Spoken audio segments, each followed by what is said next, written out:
Now we're going to bring out Beth Noveck, who is the Deputy CTO for Open Government in the Office of Science and Technology Policy, and a good friend of ours and of the personal democracy community, the author of a new book, Wiki Government, which I highly recommend for anybody who's interested in this question of how we make government more open, participatory, collaborative. Beth has written the Bible, and I think this is the book of the year for you if you're interested in understanding this question. We're gonna have a sort of hybrid conversation, and you're gonna see me run back and forth to the computer here so that we can sort of talk about some stuff that's in process. So, as everybody knows, I think, one of the first things that the Obama administration did, literally on day one, when they came into office, the president issued a memorandum on openness and transparency in government.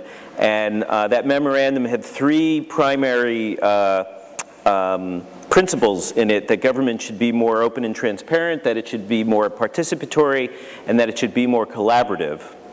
And it directed the OMB to basically start a process in figuring out how to flesh out a directive to all government agencies on how to implement those principles, which is now referred to as the Open Government Directive. And one big piece of Beth's job at OSTP is to basically ride herd over that process. Fair description? So she has been working on this now since really her role in the transition and now in government, and has I think some things to tell us about how it's going. But what I want to do in the course of that is ask her to sort of talk us through the stages of this open collaborative process that has been launched. So let me show the first, bear with me. So Beth, this is the home page on whitehouse.gov for the whole project, whitehouse.gov.open. And this launched when? So the whitehouse.gov/open, the White House Open Government Initiative, launched on May 21st, which was really the start pursuant to the President's memorandum that you talked about. This memorandum that's really designed to focus on how do we bring innovation into government, the kind of innovation that you just heard Macon and Vivek talk about. And I have to say just at the outset before anything else, that the greatest joy of this job is not only the honor of having the privilege to serve in this role, but is to work with folks like Vivek and Macon, who just bring such tremendous energy and enthusiasm and brilliance to this and help really take this from a set of ideals and principles of transparency, participation, and collaboration and really ground them in something very real and give very much of themselves and of their time. And I should say, watching the Twitter feed go by, Macon couldn't see it because it was behind his head, the number of people who remarked on how he has done this while getting married and having his honeymoon last week at the same time. So congratulations to Macon. My goodness. So, okay, so this is the home page, but where I really want to dive in is this section of the site here. And some people, I think, in the audience have been following this closely. Other people, maybe you need to set it up a little. But what I'm going to do is take us to the first page of the Open Government Dialogue, which is this three-part process. And I'm going to ask you to sort of walk us through each of the stages, why there are three phases, what you're trying to do in each phase, and just to save time so I don't have to run back and forth, I'm going to take us to, this is the part of phase one, which was the brainstorm phase, where something like 15,000 people have posted ideas, 27,000 comments, over 375,000 votes on these ideas. Talk to us about this. Yeah, let me tee up a little bit what we're trying to do here. So to this point of, the President has tasked us with thinking about what should be our government-wide policy on transparency, on openness? How do we sort of work from projects like data.gov and the IT dashboard and the wonderful work that's being done out of White House New Media, and think about scaling these ideas across the government so that every agency is becoming more transparent, more participatory, and more collaborative? What does that mean in terms of the policy that we need to make? And so what we wanted to do in crafting this policy was not to operate the way government traditionally does, which is, for the most part, maybe after an occasional public meeting, is to develop a policy behind closed doors and then ask the public for input once a draft is really already largely baked at the, frankly, 11th hour. The goal here was to, in fact, apply the principles to ourselves, to actually be open in the way that we think about making this policy, and to ask the public, and frankly, thank you very much to the people in this room who have done such a great job at getting people engaged, and I hope we'll do even more, continue to get people engaged in knowing about this process and in thinking about what to do. So what we wanted to do was not simply throw out a question, what do you think about open government, how do you feel about transparency, because that wouldn't actually help us to get the job done of drafting this open government directive. So the goal is to run a very focused process that leads towards the crafting of actual policy over the course of the summer. And so what we wanted to do was to create a set of gating phases, if you will, that would help us both to throw it open to a wide range of ideas and suggestions, hence a brainstorm, and then to winnow the feedback we were getting to the point through a collaborative really discussion phase and drafting phase, which I think we'll look at a little bit more, to really dig in and get us to a point of developing actionable policy. Wait, I want to just put a point on this to make sure people hear clearly what's going on here. The government is actually asking for a new kind of input in policy making. You might call this open source policy making. I mean, are we, you know, what will be next? Will we be invited to make healthcare policy or energy policy? I mean, this is new, right? This is a different approach to policy making. Yeah, well, very, very much. I mean, what's interesting, see, what's very exciting is you take the data that Vivek and Macon just showed to us.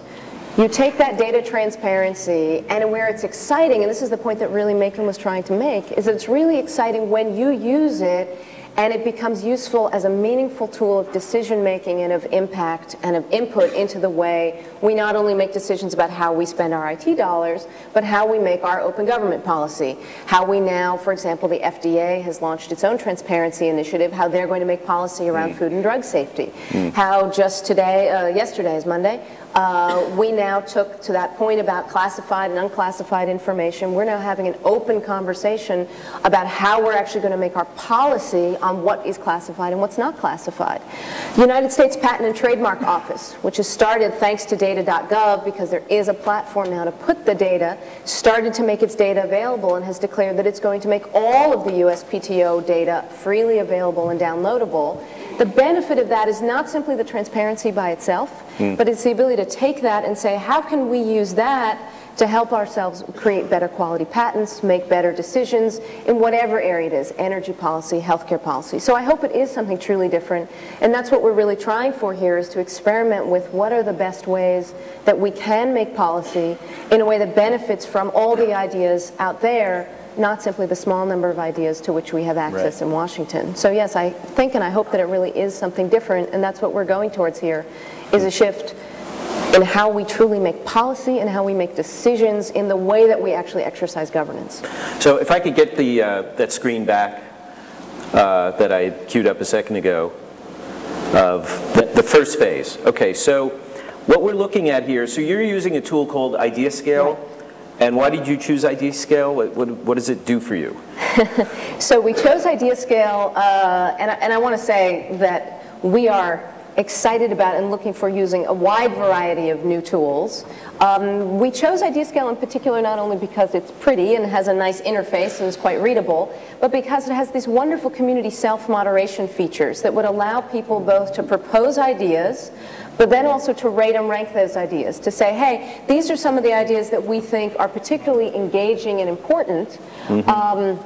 And because it allowed us also, I don't know if you can't see quite so well, if you scroll up a little bit on the left-hand side, it allowed it also to very easily create categories for the information that we asked for. So instead of, again, just throwing it open and saying, hey, what do you think about open government, we tried to actually frame that brainstorming by creating some categories into which people could organize the information, the suggestions that they would propose. So in other words, we had ideas that were about transparency and about data transparency specifically, and that made it easier, for example, to share those proposals with people like Vivek and his team. And then we had suggestions around rulemaking and rulemaking modernization, which we could share with the team from the EPA. So very much in the thinking was about how do we create structure, how do we use the tools that are available in order to maximize our opportunity to really read the information, give feedback on it, and use it in the way that we make decisions. So it's not just a throwing it open, taking ideas, and then depositing them somehow, you know, okay, that's nice, but it's actually being able to make use of them. And so that's where this afforded us really a lot of ease of use, customization, and was free, quick, and really easy to set up. So I have to ask, and I deliberately left us on the page where you can see the tag cloud. People who posted suggestions could tag their suggestions on whatever topic they wanted. So one of the top tags there is the words birth certificate.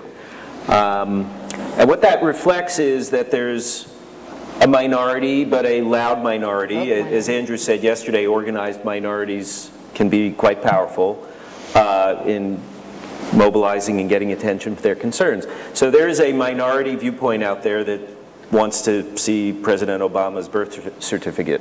Again. And they swarmed onto the site. How do you relate to that? Is that a problem? Is this a bug, a feature? I mean, should we care? Every interactive platform that we know of, especially the ones that people find useful, also attract spammers, attract people who want to game them. So how do you relate to this? And it's different because you're government, right? I mean, are people freaking out? Oh my God, this is on a government website? I mean, how exactly do you respond to those concerns? So I think we did see, because we gave a megaphone and a platform, and quite a visible public platform, to people who had a cause and an axe that they wanted to grind. So of course we attracted participation from folks who had the cause of the birth certificate, who wanted to talk about UFOs, who wanted to talk about a couple of other issues that were really largely off topic to what was being asked about. But I have to say what was very exciting about this is the way the community rallied and used the tools that were available for community moderation here. The flagging of comments, the rating and ranking of comments, to really, if you will, take back the forum and to say, hey, this is a place that has been dedicated to speaking about open government policy. Right. It is not simply an open free-for-all, and there really was, I think you saw a brief period of this phase of the birth certificate, what were they called, the birthers, or Craig has told me that the new phrase du jour is the noisy idiots that I'm supposed to use. That may just be a Craigism, I'm not sure, but we'll add it to his hashtag over there. With the nonks. So I think we did see some of this activity, but I think it's very interesting in the life cycle of any online community. You tend to see this period of the griefers coming in, the community kind of realigning. And it's another reason, I mean, I think one of the things that we learned from this is that this was a focused exercise with a limited time scale for a reason. Both because we're trying to drive towards real action, and the feedback that we're using, we want it in a form that we can use it and make use of it, but also because if you leave a garden like this open and untended, it will get overrun by weeds. It will get overrun by things that are off topic. So the tending is very important, the collaboration and the engagement and the feedback from both sides of the aisle is extremely important. Okay, I think, so I'm keeping things be impolite on and topic. run here. So that gets us to the second phase of this open government discussion, right, which is the blog phase. So now we're no longer just taking a mass of ideas and filtering them, but now some process of selection and refinement is going on. So talk to us about this step in the process and using the blogging platform. By the way, this is a White House blog taking comments from the public, okay? That's a first. Right. So we went from 1,000 ideas that were proposed in the brainstorm in the first week. We mind mapped them, we read them all, we sorted them and categorized them and put them into buckets, and came up with about 16 themes that essentially were the really hard topics that people proposed. So in other words, these were not necessarily the most popular ideas, or not necessarily the ideas that got the most votes. They were the ideas that needed the most discussion because they were difficult and hard, and in order for us to translate them into government policy, we would need some more explication, really, and exploration. So what we did was we set up a blog. It's also accessible from whitehouse.gov/open is the front page of our blog, and then you click through here to give comments. This is a WordPress blogging tool that's been set up for the purpose, and we've had the most wonderful conversation. So the whole concern about the birth certificate folks that you expressed before, again here, what's interesting is the tools allow us to do a couple of things. One is to not only vote on comments being, to vote on comments in terms of popularity, but also to flag comments as being off topic. So when on the first day or two of this blog, the birth certificate folks were back, the UFO folks were back, right there, someone said to me that the birth certificate is on a UFO. It's where we can find it now with Jim Morrison. There's in Area 51, I don't know, but this is, you might be amused to know that as a joke after this, they put up a sign over my door which now says, Beth Noveck, Director, Intergalactic Policy, Area 51. The community itself, again, was able to come in and say, these things are off topic. We've moved those off-topic postings to another page, so they're there. We haven't had to take them down. There's been no censorship that's been exercised. But the other nice thing that WordPress allows us to do is when something is initially marked as off-topic, it actually shrinks it. So it's still there on the page, but it just simply takes up less screen real estate. So in fact, you can just read the discussion straight through. Again, this was not that work that we, the government, had to do on our own, but work that we did together in a collaborative exercise that really allowed us to work together to frame and hone the discussion. As I mentioned yesterday, you'll see that we started blogging about declassification policy. So we have General Jones and his crew, NSA, NSC, National Archives and Records Administration now actively engaged in hosting and moderating a conversation about what our policy will be on classification of all things. One of our, we're talking openly about what our secrets are. And so I think that really is the kind of spin-off thing that we're seeing is it's not only our ability to talk about open government, it's the ability then to inspire others to come along and say, hey, we're going to think about making policy in a new way. So it's not just the sort of Web 2.0 lesson of we can push more information out to people faster, we can amplify our message, but that we're really starting to think about how to use the tools that are available to us, in fact, to get information back into the way we make decisions. And I think that's really kind of here the crucial institutional innovation, is the recognition that we don't have all the expertise, that we are going to make better decisions when we actually engage the help of others and the information that others can give us and the ideas of others in helping to do this. So that's where the blog has been very useful. It is a vastly smaller number of participants and comments than we saw in the brainstorming. It's much harder to write a long and thoughtful comment, as everybody in the room here knows who blogs, as there are so many people here. So it's a smaller and more focused group. I don't expect on declassification policy you're going to see tens of thousands of people. I expect you're going to see hundreds of people, even on a White House website. But that's okay. As long as we are reaching people who wouldn't otherwise be reached before, as long as we're hearing from them, and more important, as long as people are talking to each other and helping to refine each other's thoughts and ideas in a deliberative process that actually brings better information into the way we make decisions. And just to be clear, this is not replacing the other pathways, the other previous channels for people to express comments or on proposed regulations or proposed policy, right? Yes. I mean, this is in addition to that. So this entirely supplements and augments. We had a traditional Federal Register notice printed in a hard-to-read PDF, which people in the Beltway subscribe to and read, and most people in this room probably do not. That announced that there was this opportunity to comment. We provided an address by mail. We've also provided an email address. Where people chose to email us something, we've also put it up online in order, again, to try to engender some discussion. But we really do want to create vehicles for people who may not have the same level of computer access or facility, who may not be as techno-literate, to have other ways to communicate, to be part of the process. And also, but what this allows us to do is also to get the word out better and faster than we would, because when we put it up here, Tech President reads it, then all of you read it, and then it gets Twittered, and then people hear about it in a way that happens really faster and better than they do with a Federal Register notice by itself.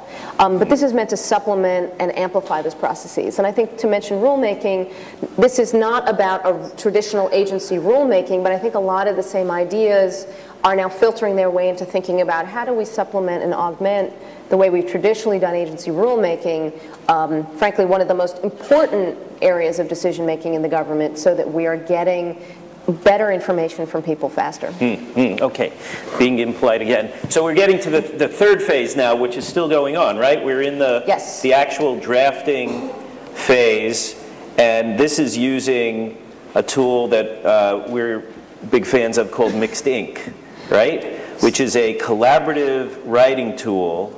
I think the founder of Mixed Ink is actually here. Is David Stern here? He was here. Oh, there you are. Wave. He's all the way in the back. So Mixed Ink, tell us about what you're trying to do here. There are all these different sections of the directive that people are contributing pieces to.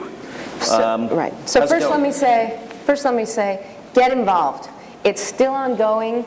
Participate. We need you. If you're sitting in this room, if you're Twittering this, we need you to get the word out about the opportunity to get involved.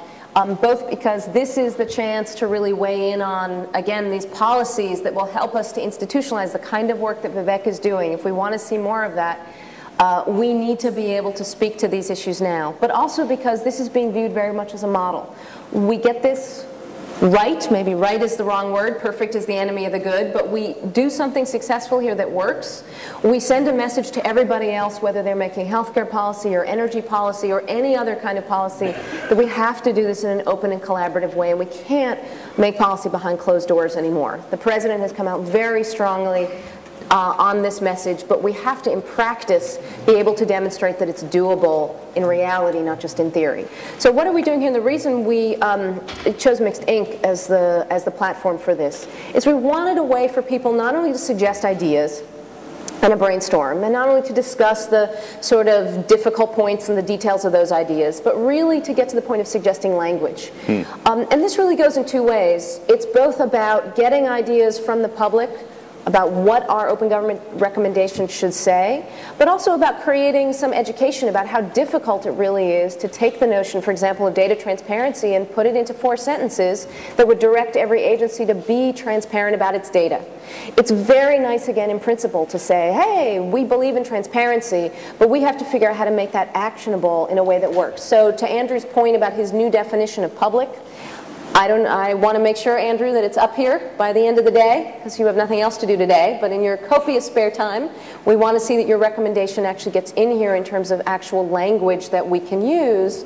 And we chose Mixed Ink because a traditional wiki lets people collaborate on drafting together, but it has that problem that the last person who writes wins, if you will. If I'm the last person to change something on Wikipedia, I get my word in edgewise until someone else changes it back, and it becomes a kind of arms race, whereas when the clock runs out, the person with the last word, who's written the last thing, gets the last word.